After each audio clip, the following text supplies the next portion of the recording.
Profit fire to इनकॉर्पोरेशंस यानी स्थापना पूर्व का लाभ। जब कभी कोई कंपनी दूसरे रनिंग कंपनी को खरीदता है तो उन्हें क्रय तिथि यानी परचेस डेट को उस कंपनी को स्वामित्व नहीं मिलता, मतलब उसको पजेशन नहीं मिलता। तो वो पजेशन तभी मिलता है जब उसे नए कंपनी को सर्टिफिकेट ऑफ रजिस्ट्रेशन या सर्टिफिकेट ऑफ कमेंसमेंट मिलता है। इस अवधि के लाभ को प्रॉफिट प्रायर टू इनकॉर्पोरेशंस कहा जाता है। वह अवधि क्रय तिथि से कमेंसमेंट ऑफ सर्टिफिकेट के तिथि तक के होता है और बाद की अवधि को आफ्टर और पोस्ट पीरियड प्रॉफिट कहा जाता है।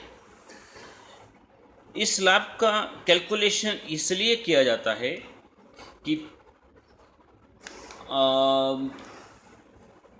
है कि प्रॉफिट प्रायर के प्रॉफिट से गुडविल का कैलकुलेशन करते हैं और आफ्टर पीरियड प्रॉफिट को जो नए शेयर कंपनी के शेयर होल्डर होते हैं उन्हें डिविडेंड के स्वरूप में बांटा जाता है।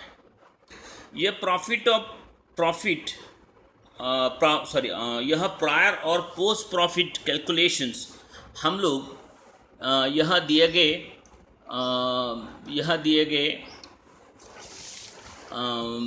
ये जो मैंने आपको ये प्रॉफिट प्रायर टू इनकॉर्पोरेशंस का और आफ्टर प्रॉफिट हम ये जो दिए गए प्रॉफिट एंड लॉस के आधार से हम कैलकुलेशंस करते हैं। तो आपको मालूम है कि प्रॉफिट एंड लॉस अकाउंट की डेबिट साइड में सभी एक्सपेंडिचर शो किए जाते हैं और क्रेडिट साइड में इनकम होता है। तो आपको मालूम होना चाहिए डेबिट साइड में जो एक्सपेंडिचर होते हैं तो वो जो समय के आधार पे जो एक्सपेंडिचर होती है, जैसे हम लोग देखो सैलरी समय के आधार पे करते हैं, रेंट समय पे यानी 2 महीने का रेंट, 3 महीने का रेंट, टैक्स हो गया, इंटरेस्ट हो गया, इंश्योरेंस हो गया, ये समय पे आधार पे देते हैं, उन्हें हम स्टैंडिंग एक्सपेंडिचर बोलते हैं। यहाँ देखिए मैंने ये स्टैंडिंग एक्सपेंडिचर लिख के दिया। ये स्टैंडिंग एक्सपेंडिचर हम लोग टाइम रेशो पे आधार पे हम कैलकुलेशंस करेंगे। दूसरे प्रकार के प्रॉफिट एंड लॉस अकाउंट के डेबिट साइड में जो एक्सपेंडिचर होंगे वो है हमारे सेल्स एक्सपेंडिचर्स, और ये सेल्स एक्सपेंडिचर हम सेल्स रेशो के आधार पे निकालेंगे। हम आपको रेशो कैसे निकालना फिर बताएंगे आगे चल के। तो ये जो है ये दोनों भी स्टैंडिंग एक्सपेंडिचर और सेल्स एक्सपेंडिचर प्रायर और पोस्ट दोनों पीरियड में आएंगे। तो इसलिए ये कॉमन एक्सपेंडिचर। अब बाद में ऐसे कुछ एक्सपेंडिचर होते हैं जो ऑल पोस्ट में आते हैं, उन्हें हम अनकॉमन एक्सपेंडिचर कहा जाता है। और ये एक्सपेंडिचर जो होते हैं ये सभी के सभी पोस्ट पीरियड में जाएंगे, जो प्रायर पीरियड में नहीं आएंगे।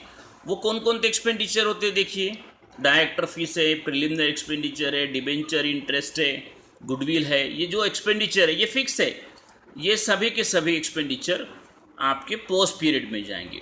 और एक ऐसा एक्स्ट्रा एक्सपेंडिचर है जो अपन परचेस कंसिडरेशंस जो परचेसर वेंडर को देता है, तो उसको वो पीरियड बाद में पैसा लेट देने के कारण या जो भी परचेस कंसिडरेशन लेट देने का उसके ऊपर इंटरेस्ट लगता है, तो वो interest profit and loss account के डेबिट शो साइड में दिया जाएगा। वो जो है आपका वेंडर इंटरेस्ट के लिए आपको नया एक रेशो निकालना पड़ेगा, जिसका रेशो का नाम होगा वेंडर इंटरेस्ट रेशो। और वो वेंडर इंटरेस्ट रेशो आपको इस प्रकार से वो नया रेशो वेंडर इंटरेस्ट रेशो पे आपको अलोकेशंस करना पड़ेगा। तो इस तरह से आपको इतना ध्यान रखना पड़ेगा कि प्रॉफिट एंड लॉस अकाउंट में से स्टैंडिंग एक्सपेंडिचर अलग निकालना पड़ेगा, जो टाइम रेशो पे अपन अलॉट करेंगे। इनको हम सिंबल दे देंगे, इनको टी बोलेंगे, ये जो एक्सपेंडिचर आते हैं। और ये जो सेल्स बेसिस पे जो एक्सपेंडिचर आने वाले हैं इनको हम एस बोलेंगे, ठीक है। और ये जो अनकॉमन एक्सपेंडिचर हो गए उनको हम पी बोलेंगे, यानी ये डायरेक्ट पोस्ट पीरियड में आएंगे। और इसका तो सेपरेट एक रेशो रहेगा, तो इसको अपन कोई सिंबल नहीं दिया तो चलेगा, कोई प्रॉब्लम नहीं है। इस प्रकार से आपको ये एलोकेशन समझ में आएगा। फिर अब ये देखो हम लोग चलते हैं फर्स्ट एग्जाम के ऊपर।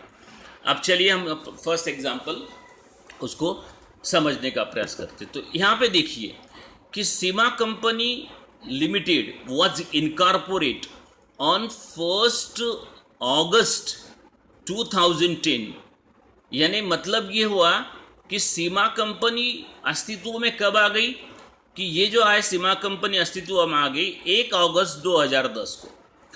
क्यों आएगी? क्योंकि उसने बोला कि to take over the business of Lakshmi company limited as a going concern from 1 अप्रैल।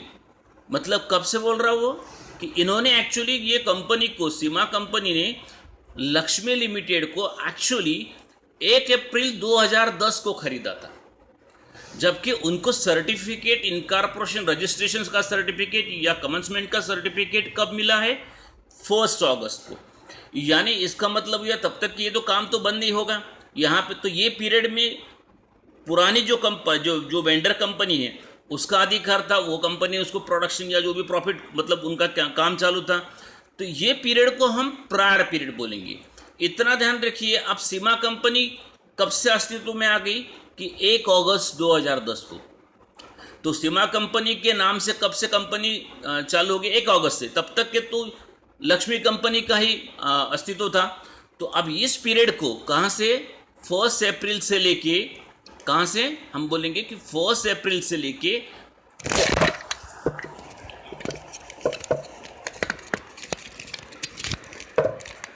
1 अप्रैल से लेके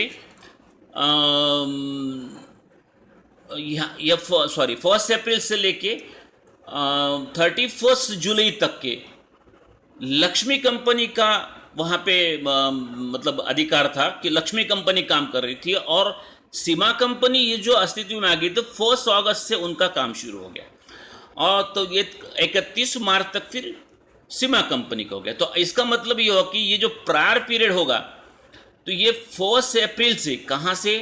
1 अप्रैल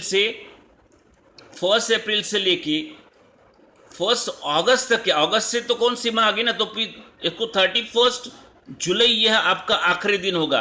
कौन सी कंपनी का? लक्ष्मी कंपनी का। तो इसलिए ये जो प्रायर पीरियड माना जाएगा 1 अप्रैल से लेके 31 जुलाई 2010 तक के, ये प्रायर पीरियड माना जाएगा। और फिर पोस्ट पीरियड कौन सा आएगा, यानी आफ्टर पीरियड कौन सा आएगा? सीमा कंपनी ने 1 अगस्त से अपने प्रोडक्शन चालू किया या कंपनी अस्तित्व में आ गई, तो वो कब तक के? 31 मार्च तक के। तो ये जो पीरियड है ये पीरियड होगा पोस्ट पीरियड का। अब क्या होगा देखिए, आपको 2 पीरियड समझ में आ गया। प्रायर पीरियड हो गया, तो प्रायर पीरियड कौन सा हो गया?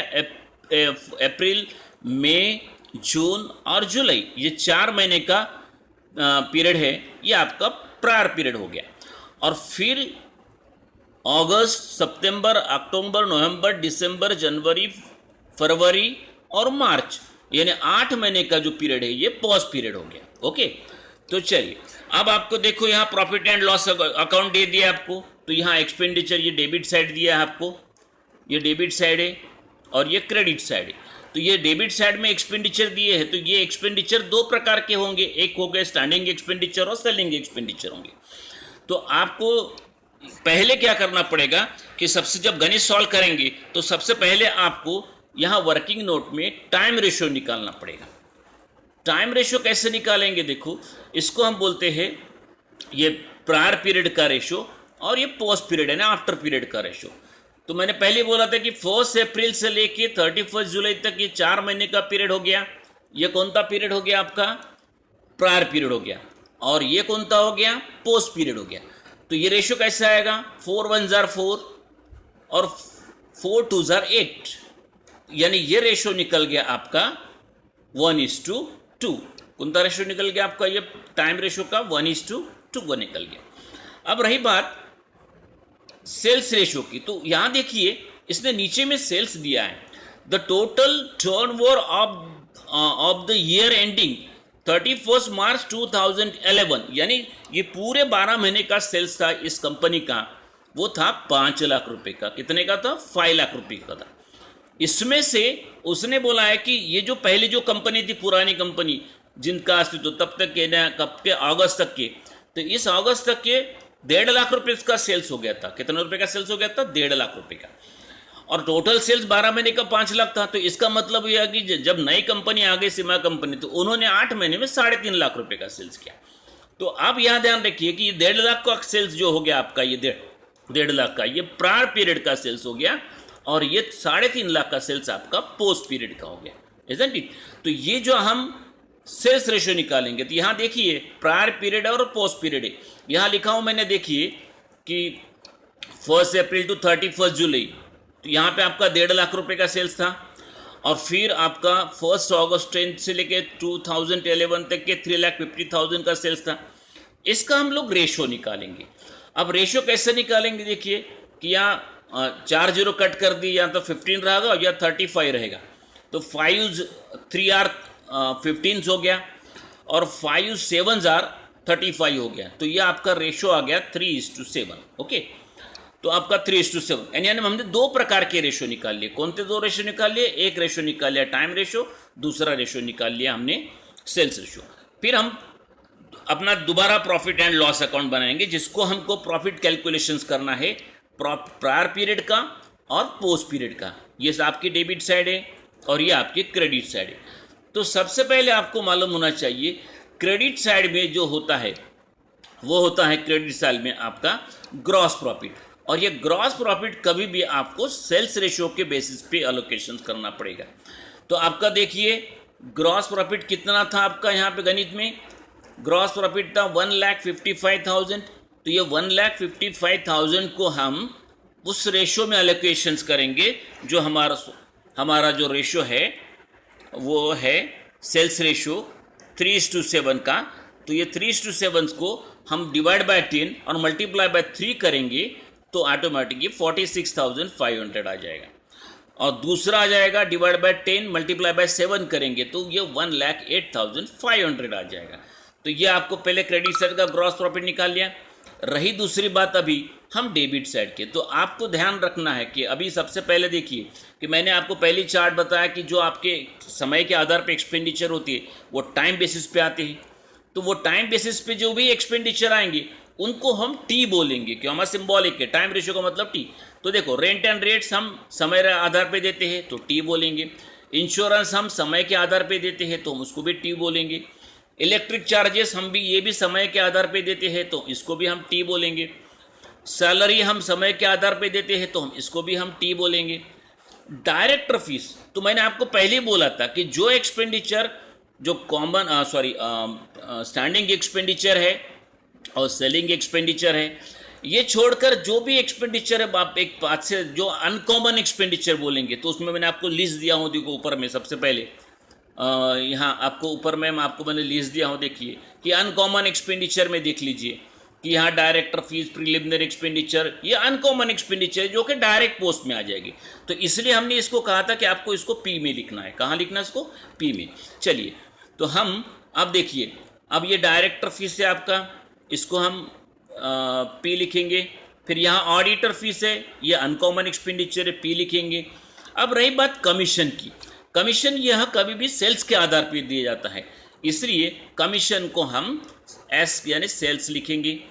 एडवर्टाइज को भी हम सेल्स लिखेंगे, डिस्काउंट को भी हम सेल्स लिखेंगे।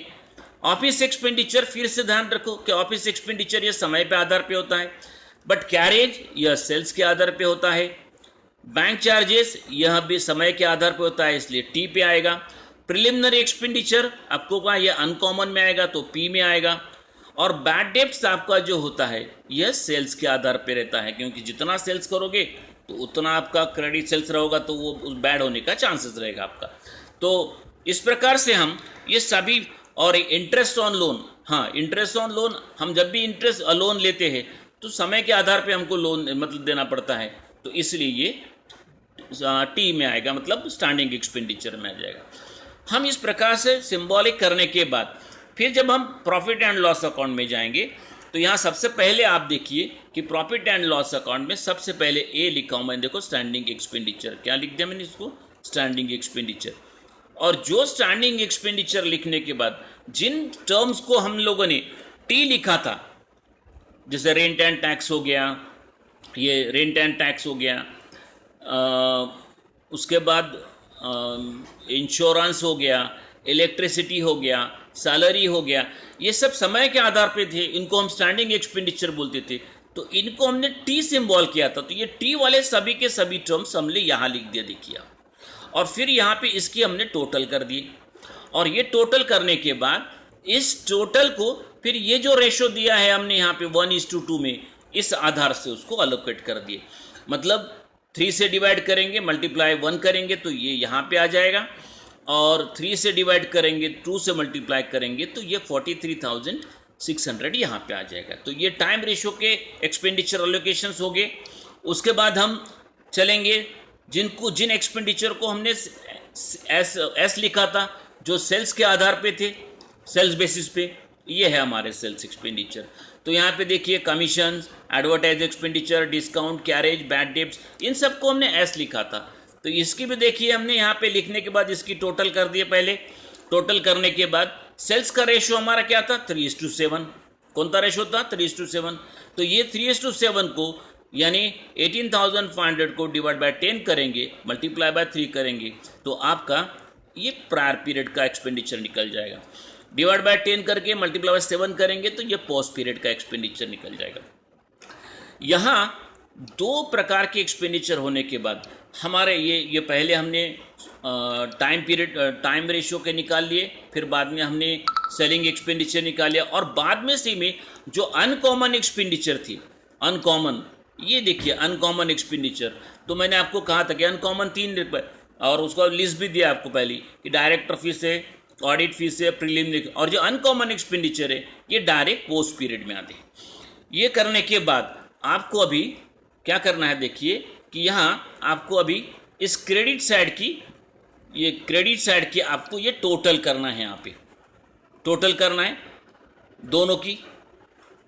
और ये टोटल करने के बाद ये जो डेबिट साइड की टोटल है, टर्म्स है, ये सब आपको दोनों भी एक्सपेंडिचर डेबिट साइड के माइनस करना है, तब जाके आपका ये प्रायर पीरियड का प्रॉफिट निकल जाएगा 19,150, और पोस्ट पीरियड का प्रॉफिट क्रेडिट में से डेबिट माइनस करेंगे तो 40,850 रुपीज़, ये आपका प्रॉफिट निकल जाएगा। इस प्रकार से हम लोग ये प्रायर पीरियड का प्रॉफिट और ये पोस्ट पीरियड का प्रॉफिट फाइंड आउट करती है। ये प्रायर पीरियड का प्रॉफिट आपको गुडविल के कैलकुलेशन के लिए काम आता है नए कंपनी को, और ये जो 40,850 है ये नए कंपनी की जो नए शेयर होल्डर होते हैं उनको डिविडेंड अलोकेशंस करना है, उसके लिए काम आता है। इस प्रकार से आपको ये एग्जाम्पल सॉल्व करना पड़ेगा। Thank you.